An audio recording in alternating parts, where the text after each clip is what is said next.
If you're learning to code the same way people did 2 years ago, you're already outdated. AI is now responsible for a huge portion of code being written. Tools like GitHub Copilot alone are generating massive amounts of production code. So I went and looked at who's actually struggling in this shift. Not juniors, not seniors. The most replaceable developers right now are the ones who only know how to do one thing: write code. And if that sounds like you, you're already in trouble. Here's what current data actually shows. Most developers are already using AI tools in their workflow, but a much smaller percentage actually trust what the AI produces. That gap? That's the gap between developers who look productive and developers who are. Right now, your manager can't tell the difference, but the code base can, the system can, and in a few months, the company can. There are only two types of developers surviving this. Type 1, prompt, copy, ship. When it breaks, they're stuck. Type 2, they use AI, but they own it. They can read it, break it, rebuild it. They're not prompt users, they're architects. And companies are starting to figure out which one you are, and it shows up in your pull request before it shows up in your performance review. This roadmap turns you into a Type 2 developer, not by finishing everything, but by learning how everything connects.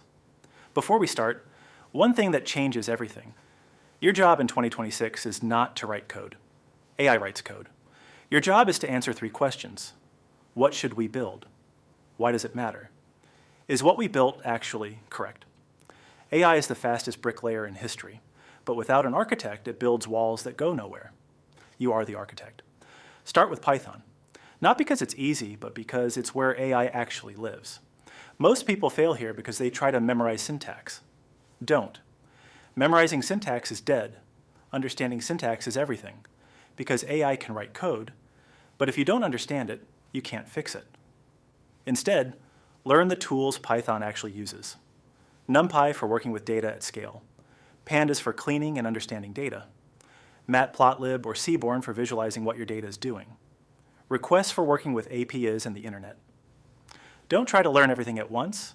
Pick one, use it, then move forward. And start writing tests early using something like PyTest.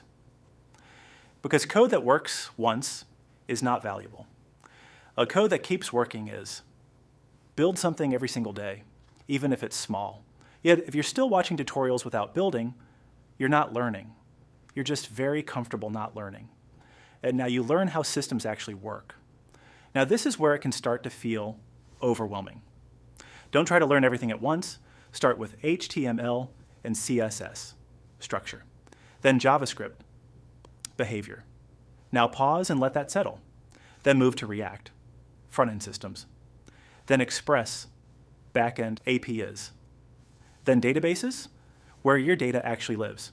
Learn one SQL database like PostgreSQL and one NoSQL database like MongoDB, because real applications store data. Add TypeScript early. It prevents bugs before they reach users. And learn basic testing on the JavaScript side using tools like Vitest or Jest. You're not trying to master all of this at once. You're learning how the pieces fit together. Now ask better questions. How does login actually work? Where is data stored? What happens between a click and a response? Developers who understand systems don't get replaced.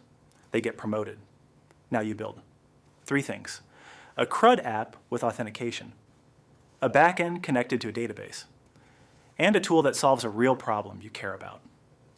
Do all of it publicly on GitHub, because your GitHub is your real resume now. Not your degree, not your certificate, your commits and your thinking. And deploy your projects. Use tools like Vercel, Render, or even Docker if you want deeper control. Because a project that isn't deployed doesn't exist. And remember this, debugging AI-generated code is a high-income skill. Everyone can generate code. Very few can fix it. That gap is where careers are built. Now AI, but properly.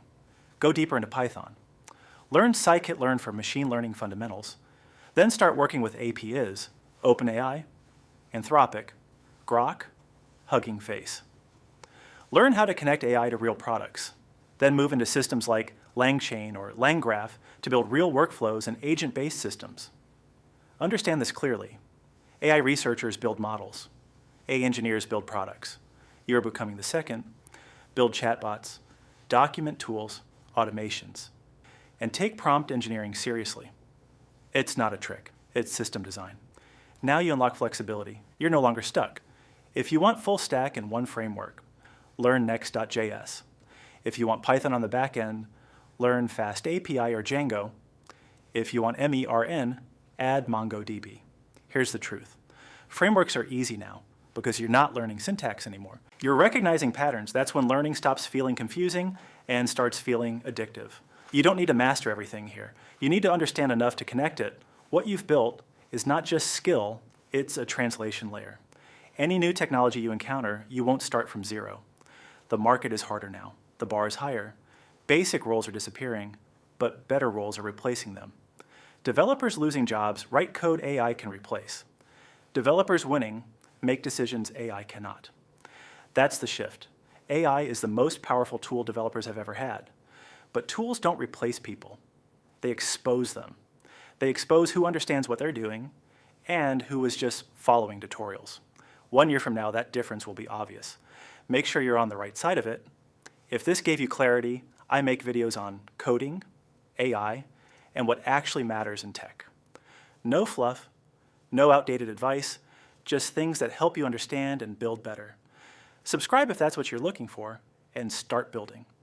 Not tomorrow, tonight.